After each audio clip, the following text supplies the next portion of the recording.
चाचा जी जिनकी जो रोड पे एक वीडियो वायरल हुई थी, तशद्दुद करते हुए अंदर घर में दाखिल हो जाते हैं। FIR पड़ी तो FIR बिल्कुल ही उल्ट थी। थाना ग्रीन टाउन के एक पर्चे में इनको नामजद किया गया और गिरफ्तारी डली। कितना टाइम रखा है उन्होंने? 12 जुलाई को उन्होंने इलीगल अरेस्ट किया है। उसके बाद आज 15 डेट है। जो फैमिली थी, क्या प्रेशर था, क्या डर था इस दौरान? हैं कि हमारे क्लोज जो रिलेटिव्स थे ना वो भी हमें छोड़ गए थे, हमसे बैक हो गए थे। MYK न्यूज़ की वीडियोस देखने के लिए हमारा चैनल सब्सक्राइब कीजिए। बिस्मिल्लाहिर्रहमानिर्रहीम, अस्सलाम वालेकुम नाजरीन, आप देख रहे हैं MYK न्यूज़। मैं हूं नदीम खालिद। एक चाचा जी जिनकी जो रोड पे एक वीडियो वायरल हुई थी और उसके बाद वो लापता थे और अदालत के अंदर भी जो है उनको रिकवर करने के लिए कि वो कहाँ गायब हुए, उसके लिए भी एक पिटीशन दायर की गई थी उनके वकला की जानिब से। उसके बाद जो है वो आज ही पुलिस ने अदालत में पेश किए हैं। कैसे मिले, इस वक्त उनके जो लॉयर हैं वो मेरे साथ मौजूद हैं। सबसे पहले समीर खटक साहब, अस्सलाम वालेकुम। वालेकुम अस्सलाम। ये बताइएगा, ये पूरे मुल्क ने वो वीडियो तो देखी, लेकिन उसके बाद क्या मामला हुआ? वो वीडियो वायरल हुई और बाद में पता लगा कि वो अंकल जो है उनकी एक स्टेटमेंट आ जाती है। तो इस दौरान क्या होता रहा? आपको कब केस मिला और आपने क्या किया? देखें जी, बात यह है कि ये 12 जुलाई 2025 का वक़ूआ है। इसमें जो है 5 बजे जो है ये साजिद साहब अपने घर आते हैं, तशरीफ़ लाते हैं। तो अचानक ही 10 मिनट बाद एक पुलिस का डाला, साथ में 2-3 बाइक्स पुलिस की, कांस्टेबल तकरीबन को 10-12 जने, वो आते हैं इनके घर और अंदर आके ज़बरदस्ती दाखिल हो जाते हैं।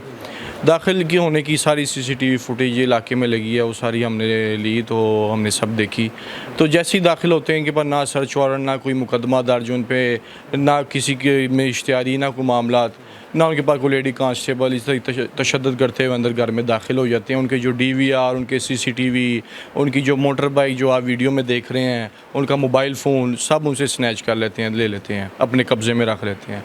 साथ ही साथ चाचा को डाले में बिठा लेते हैं। डाले की वीडियो भी आपने देखी, कांस्टेबल जो है वो इमरान नामी उनके साथ बैठा है। एक वो पिक्चर बड़ी सोशल मीडिया पे जो है। किस थाने का कांस्टेबल? वो आई थिंक सो जोर टाउन से आए थे, वो जोर टाउन का था वो।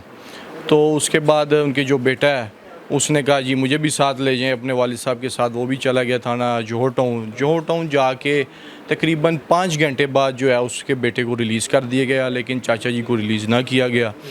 उसी दौरान उन्होंने चाचा जी से रिकॉर्डिंग की, जो भी माफ़ीनामा था वो लिया।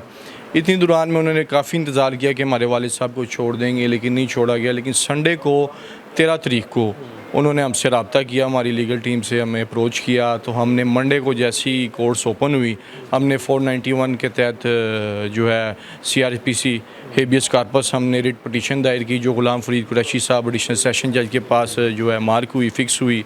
उनको हमने दलाइल पेश किए, एविडेंस दी, सारे मामला जो हमारे पास थे। हमने उनको कहा ये पुलिस की लीगल कस्टडी में है।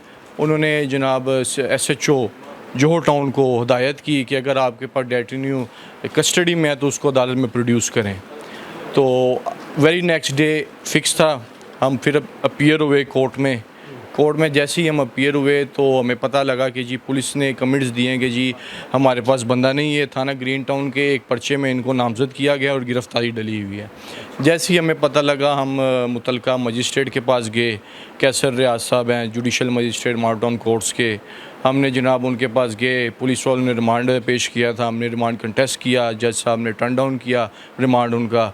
उसके बाद जो हमने FIR पढ़ी तो FIR बिल्कुल ही उल्ट थी। जो उन पे इल्ज़ाम थे या जो भी सोशल मीडिया पे चल रहा था वो बिल्कुल उल्ट। 2024 का एक फ़ेक सा FIR का वक़ूआ उसमें नामज़द किया हुआ था उन्होंने, 2771/24 गालबन ये है। वो कोई रैली का है, कोई ऐसे को PTI की रैली है, उसमें उनको नामज़द किया। हमारे दलाइल जब जज साहब ने सुने, फाजल जज साहब ने, उन्होंने उनको जो पुलिस की तरफ से, जो प्रोसिक्यूशन की तरफ से था, उनको पहले नामजद थे या अभी नामजद किया गया था, इश्तिहारी थे उसमें? ये इनका कोई तल्लुक़ नहीं था इस FIR से, दूर दूर तक। इनको अब नामज़द किया गया। जब हमने 491 की पटिशन की तो पुलिस ने उनको उस पर्चे में नामज़द करके थाना ग्रीन टाउन से तो उनको इलाका मजिस्ट्रेट के पास पेश किया। मेरे साथ नुमान सरवर डोगर साहब भी मौजूद हैं। ये बताइएगा नुमान साहब, आपकी उस चाचा जी से बात भी हुई, इस दौरान भी राब्ते में रहे, तो क्या उन्होंने बताया कि पुलिस ने कोई उन पर तशद्दुद किया, ज़दोकोब करते रहे? क्या हालात थे, सरकमस्टांसिस थे उस वक्त उन अंकल के लिए? पहले तो मैं आपका शुक्रिया अदा करता हूँ। चाचा जी हमारे साथ राब्ते में नहीं रहे, ना ही वो हमारे साथ राब्ते में थे, क्योंकि वो तो पुलिस की कस्टडी में थे। आज जब साजिद उर्फ चाचा साहब को हमने रिलीज़ करवाया तो उन्होंने ये बात बहुत क्लियर की कि पुलिस वालों ने ना ही मेरे पे प्रेशर जो है ना, और ना ही उन्होंने मेरे पे कोई इस तरह की कोई टॉर्चर की है, ना मेंटली टॉर्चर किया, ना फिज़िकली टॉर्चर किया है। उन्होंने कहा है कि मुझे बड़े अच्छे तरीके के साथ उन्होंने रखा है, और अलबत्ता मेरा जो भी खिदमत है, मेरी वो खिदमत वगैरह एसी में रखना, खाना अच्छा खिलाना, मुझे अच्छे तरीके के साथ रखे हैं उन्होंने। कोई भी मेरे साथ इस तरह उन्होंने इलीगल एक्टिविटी नहीं कमिट की कि जिससे मैं फ़िज़िकली या मेंटली में टॉर्चर हुआ हूँ। तो ये कितना टाइम रखा है उन्होंने, ये कितने दिन बनते थे, कितने घंटे बनते थे वो जब कस्टडी में रहे हैं पुलिस? ये 12 जुलाई को उन्होंने इलीगल अरेस्ट किया है। उसके बाद आज 15 डेट है, 15 जुलाई है। आप खुद ही देख ले कितने घंटे कितने दिन बनते हैं, 3 से 4 दिन तो बन जाते हैं।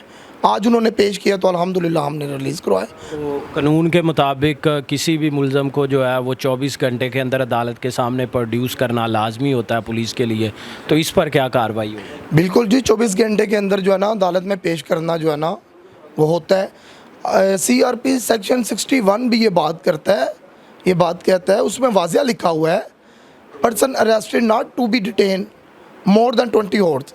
लेकिन उन्होंने अगर अपने पास रखा है तो उन्होंने इलीगल अपनी कस्टडी में रखा है, इलीगल डिटेन करके रखा है उनको। तो मेरे साथ जो है इनकी जो मज़ीद भी जो लीगल टीम का हिस्सा थे इस सब में मार भट्ट साहब वो मौजूद हैं। भट्ट साहब ये बताइएगा, ये भी चाय मगोइयाँ इस वक्त चल रही हैं कि वो अंकल जी जहां जॉब करते थे वहां से जॉब से निकाल दिया गया है, तो इस हवाले से भी कोई आपकी बात हुई, कोई ऐसा, ये भी सच्चाई है इसमें? सर देखिए, हम उनके लीगल टीम है, उनका बेटा जो है वो मेरा कुलीग है, उसने मुझे फ़र्स्ट अप्रोच किया था। तो जो लॉयर होता है ना, क्लाइंट उससे कोई बात नहीं छुपाता, चाहे कोई डॉक्टर हो, लॉयर हो। तो अगर कोई ऐसा इशू होता कि उन्हें निकाला होता या कोई ऐसा इशू होता तो वो हमें कहते कि आप उनको लीगल नोटिस भिजवा दें या उन पे हमसे मशवरा लेते कि इसमें क्या करना चाहिए, क्या नहीं करना चाहिए। उन्होंने कोई ऐसा मशवरा जो है वो हमसे इस बारे में नहीं लिया, और ऐसी कोई बात भी नहीं हुई? नहीं, ऐसी कोई बात भी नहीं की। तो जो फैमिली थी, आप के कुलीग थे, जो उनके बेटे थे, वो इस सारे पीरियड के दौरान आपसे राब्ते में रहे, तो क्या प्रेशर था, क्या डर था इस दौरान? सर वो तो रात को 2 बजे भी कॉल करते थे तो मैं उठा लेता था। वकील का जो फ़ोन होता है ना वो 48 आवर्स के लिए एक्टिव होता है। वो रात को कॉल आए, डे को कॉल आए, क्लाइंट के लिए हमला बैक कहते हैं। काला कोट हमने पहना है ना, तो एक काले कोट को हम एक ज़िम्मेदारी समझ के पहनते हैं। ये हम पहनते इसलिए हैं ताकि लोगों के काम आ सके, लोगों को डिफेंड कर सके। ये ऐसा सिचुएशन थी कि वो बताते हैं कि हमारे क्लोज जो रिलेटिव्स थे ना वो भी हमें छोड़ गए थे, हमसे बैक हो गए थे। लेकिन इस वक्त में भी काला कोट उनको एज अ फ्रेंड भी, और सबसे अच्छी बात है काला कोट पहन के हमने उन्हें जस्टिस, क्योंकि हमारा जो फर्स्ट है और लास्ट है वो यही है, जस्टिस सिस्टम। हम कहते हैं कानून ने पकड़ा, कानून पकड़ के अदालत पेश करे, अदालत पेश करके जो उसका लीगल बनता है वो बने। हर इदारे को अपनी लिमिट में रहना चाहिए। अगर वकील हैं उनको अपनी अदालती हदूद तक मामला सारे करने चाहिए। अगर पुलिस है उनको जो है जो कल्प्रेट्स हैं उनको पकड़ना चाहिए, पकड़ के अदालत में प्रेजेंट करना चाहिए। और इसका भी एक वे था, एक एप्लीकेशन आती, एप्लीकेशन के बाद इनको बुलाते हैं, उसको इन्वेस्टिगेट करते हैं। अगर वो फिर जो FIR के काबिल है फिर उस पर FIR देते हैं, फिर उसके बाद जो है इसका हम इसमें बेल कराते हैं या इसमें ट्रायल चलता है या वो जो है वो खारिज हो जाती। जो भी होता मामला कानून के मुताबिक होना चाहिए। तो हम तो हमेशा ये कहते हैं कि injustice anywhere is a threat to justice everywhere, कि इनजस्टिस एक बंदे के साथ भी होना तो वो पूरे माशरे के लिए लम्हा फ़िक्रिया। तो ये एक लम्हा फ़िक्रिया। शुक्रिया। हमारे साथ ये वो चाचा जी जिनका नाम साजिद है, उनकी ये लीगल टीम जिन्होंने दिन रात ये कोशिश की और जो कानूनी दरवाज़ा खटखटाया जा सकता था इन्होंने खटखटाया, दिन रात बता भी रहे हैं, वो जागे भी हैं। और इस हवाले से भी उन्होंने थोड़ी क्लैरिफिकेशन की कि ये जो चाय मगोइयाँ चल रही हैं कि उनको जॉब से निकाल दिया गया है, इस हवाले से अभी तक तस्दीक जो है वो नहीं हो सकी। फ़िलवक्त इतना ही, मुझे दें इजाज़त, अल्लाह निगहबान।